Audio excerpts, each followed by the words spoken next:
独自一人在森林中迷路。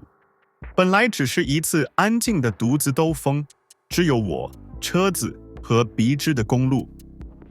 最近我一直感觉有点不对劲，所以决定断开一切连接，吃线一阵子。我开车前往乡下，随意拐进了一条秃路，只是想看看它会通向哪里。大约开了30公里，四周没有房子，也没有手机信号。我的思绪开始抖动，先是一点轻微的顿挫感，然后发动机警示灯开始闪烁，接着一片寂静。车子慢慢停下了，我试图重新启动，但毫无反应，甚至连一点声音都没有。我下了车，打开引擎盖。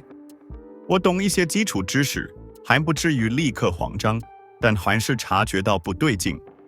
我先检查了电池，接头看起来没问题，然后检查了保险丝，再接着看线路。就在那时，我发现了问题所在，其中一根主要的电活线断了，估计是长期磨损，加上秃噜的震动，终于彻底断开了。第一天，那天晚上我睡在车里，吃了手套箱里的一根蛋白棒，喝了一些健身水壶里的水，没有信号，也无法求助。我甚至不确定自己是从哪个方向来的。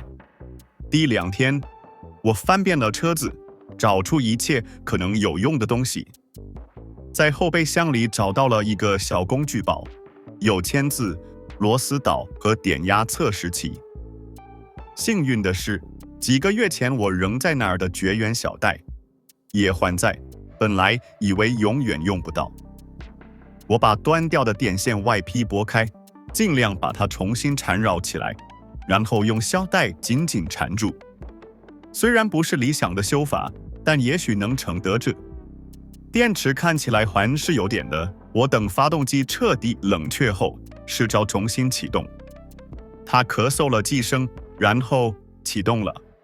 那一刻，我感觉像中了彩票一样，我毫不犹豫地调转方向，沿朝来时的路开回去，一边祈祷那根小带能撑着。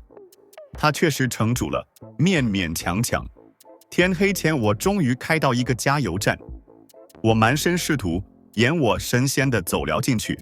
居太后的店员看了我一眼，就像看见电影里刚爬出来的人一样。他说：“你还好吧？”